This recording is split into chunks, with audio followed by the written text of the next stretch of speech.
Right now at 6, a dangerous heat wave turns deadly. The Multnomah County Medical Examiner's Office is investigating 3 suspected heat deaths of Multnomah County residents.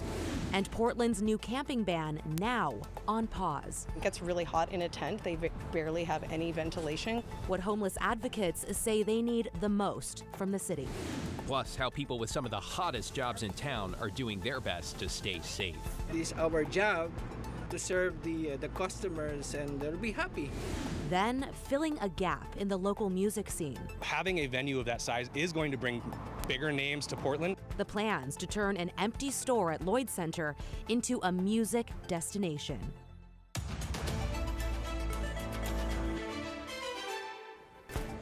Good evening, everyone. We are in the upper 90s in the Rose City on this Monday. Another day where we hit the triple digits, and it appears we still have a tough night ahead and another day to go. The extreme heat also now turning deadly with 4 suspected heat-related deaths in Multnomah County. Thanks for joining us. I'm David Molko. And I'm Christine Pitawanich. We have team coverage tonight on what our meteorologists have designated another weather impact alert day. Kyle Aboshi is standing by with what we need to know about those suspected heat-related deaths. Dieter Johnson has the latest on expanded cooling center locations, and Blair Best has details on how the heat is affecting the city's camping ban enforcement. But first, let's get right to Chief Meteorologist Matt Safino. Matt, it is starting to feel like Groundhog Day. Yeah, except a lot hotter than early February, right? We've got one more weather impact alert day on the 7-day forecast. Remember last week we had 5 or 5.5 in a row extending through this heat wave. So now we go through tomorrow. Tomorrow will be the hottest day. Tonight will be the hottest night. We only dropped to 71 in the city. Outlying areas, to get away from the urban heat island effect, will get cooler. But in town, it's going to be a very warm night. And tomorrow we climb to 104. Then cooling winds will begin to kick in, drop our high temperatures down to around 90, even upper 80s, much more reasonable. Still warm, but much more reasonable, right? So now through tomorrow is the hottest time. Tomorrow afternoon being the hottest of this entire heat wave. We hit 101 today. Tomorrow will be even higher. So try to stay hydrated, find cooling tonight, and make sure you check in on neighbors, friends, and family, especially those who might be susceptible to heat problems, who don't have a good cooling system, and keep the water bottle handy for you, your plants, and your pets, because everybody dehydrating. I mean, look at this. We don't drop out of the 90s till after 9 o'clock tonight. We don't drop out of the 80s until after midnight. And even at 3 a.m., we're still in the mid-70s, so it is going to be a very, very warm night here in Portland, the warmest of this stretch by far. We're still under the excessive heat warning for a little over 24 hours until 10 o'clock tomorrow night.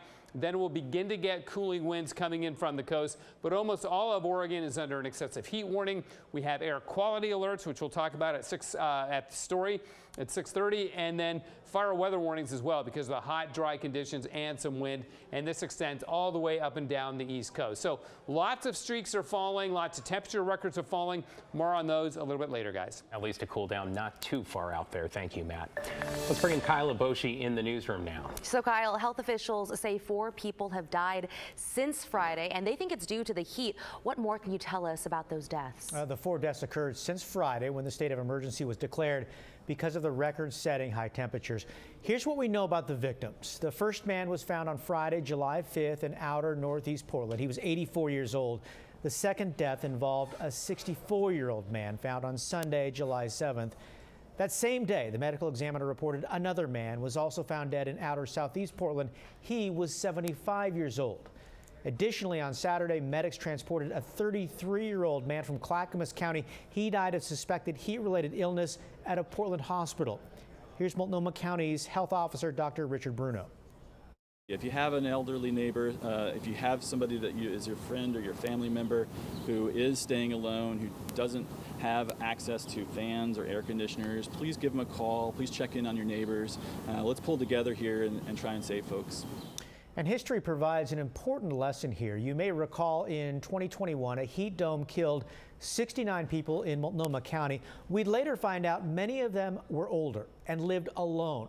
So it's critical that we all check on our senior neighbors, make sure they're okay, have access to working air conditioning or fans. Just knock on their door or call. It really is important. Yeah, just a good reminder as we head into day 5 tomorrow of all of this. Thank you, Kyle. We're also following the search for a teenager in Polk County who officials now believe drowned in the Willamette. Our Kale Williams has the very latest. Some sad news down here in Independence as the search for a teenager who went missing last night in the Willamette River has turned into a recovery mission. The teen, who hasn't been identified, was playing near the shore at Riverview Park around 5 p.m. on Sunday when they went under and never resurfaced. Emmanuel Goycochea is a spokesman for the Independence Police Department. We conducted water rescue operations involving the Lynn County Dive Team, Polk County Sheriff's Office, Independence Police Department, Polk County Fire District Number 1. Right now we are moved into the recovery process. The family of the teen has remained near the river as teams continue the search. Goycochea said the incident has taken a toll on everyone involved. This has been a tough time on our officers, on our firefighters, on all of our emergency responders in general, the family as well. We've all been going through a very tough time. It's just a tragic situation that reminds us all to hug our loved ones a bit tighter. I know I did that with my son last night. Andy said it's a somber reminder of just how important water safety is as Oregon continues to bake under a blistering heat wave. For any folks who are out there who want to cool off during the hot weather, that they should just exercise extreme caution. Wear a life jacket, stay in groups. Use the buddy system. Cale Williams, KGW News. Our team coverage continues with Deidre Johnson, who's live in Northeast Portland at one of the cooling centers Multnomah County plans to keep open. Good evening, Deidre. Good evening. Now, the cooling center here at Portland Covenant Church opened at noon today. The whole purpose, provide some relief from the heat for anyone that needs it. Now, of course, the cooling center offers air conditioning, bottled water, and inflatable mats. There are also 3 other cooling center locations that are open in Multnomah County. The centers are at Cook Plaza in Gresham, the Lloyd Center, and Congregation Beth Israel downtown. Authorities from Multnomah County want to make sure everyone has a safe place to go if they need to escape the heat. There's a lot of things that we take for granted, including shade, access to clean water, a toilet, just so many things that will actually keep you healthy and whole.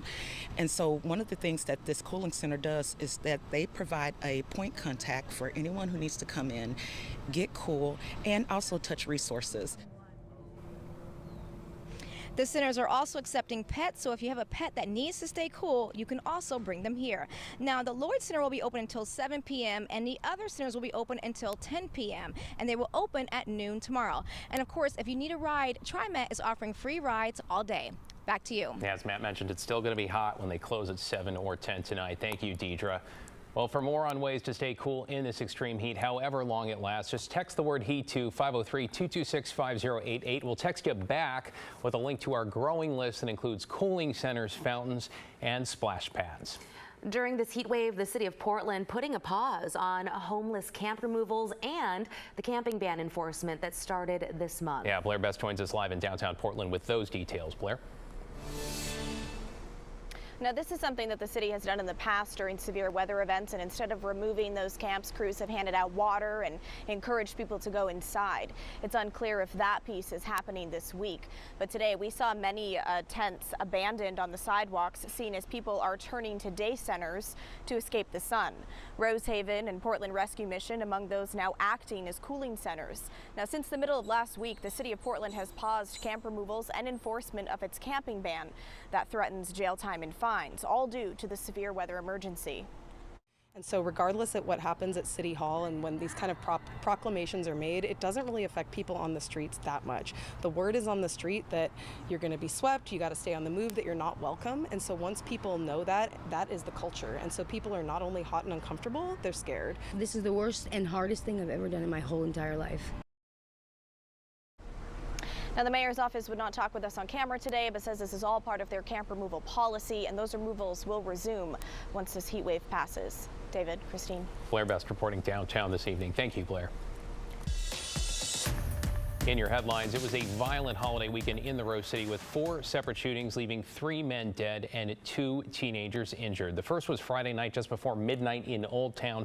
Police found a man who had been shot at Northwest 3rd and Everett, who died later at the hospital. Hours later, a 16-year-old boy was shot while sitting in a car off Newman Avenue in North Portland. He is expected to survive. Then late Saturday, just before midnight, a man was found shot to death in a motel parking lot on Northeast 82nd. And finally, around 1 a.m. on Sunday, a group of people were apparently targeted in a drive-by shooting at Southeast 9th and Ankeny in the Central East Side. A man was killed and a 17-year-old boy was hurt. So far, no arrests have been made in any of these shootings. In Vancouver, police are investigating an apparent hit and run that left a man dead in a Winco parking lot. Just after 1 o'clock this afternoon, officers found the man in the parking lot on Northeast Andreessen Road. They say it looked like a car had hit him while he sat under a tree. Officers found the car they think was involved nearby and empty. They used a police dog to track down a woman they saw on surveillance video leaving that area. She was detained but hasn't been arrested so far. Portland Public Schools has canceled summer programming at non-air-conditioned schools through at least tomorrow. District-sponsored outdoor programs have also been scrapped. Now, summer learning at air-conditioned schools like Franklin and McDaniel Highs are set to continue as scheduled. And a heads up if you need to take the Hood River Bridge between Oregon and Washington. Starting tonight, the bridge will be closed from 7 p.m. to 7 a.m. every day through July 21st. Work crews are continuing to make repairs after a semi-truck hauling an excavator crashed into the bridge last month, damaging the overhead trusses on the lift span. Only passenger cars will be able to travel over the bridge during those open hours. No semi-trucks or large vehicles are allowed until the bridge fully reopens. And a person who lost a backpack filled with $50,000 in rare sports cards and jewelry at a Mac stop has gotten those items back. Here's what happened. Beaverton police say the victim accidentally dropped the backpack at the Beaverton Transit Center on Sunday. Surveillance video showed a woman picking it up moments later and then taking off. The rare cards showed up for sale on Facebook Marketplace. Detectives then arranged a meeting with the seller and today arrested 34-year-old Dawn Castro when she showed up with the cards. They say they also tracked down the jewelry at a pawn shop. Interesting. Well, our coverage of this dangerous and now it appears deadly heat wave continues after this with a look at how workers with some of the hottest jobs are managing. And too much extreme heat could take a toll on Oregon's wine industry. Next, we're visiting one vineyard to get a look at how the grapes are faring. Plus, coming up at 6:30, undocumented immigrants in the state of Washington can now apply for professional licenses. Pat and team look into the brand new state law that covers jobs like plumber, even tattoo artists. That's ahead at 6:30 on The Story, only here on KGW.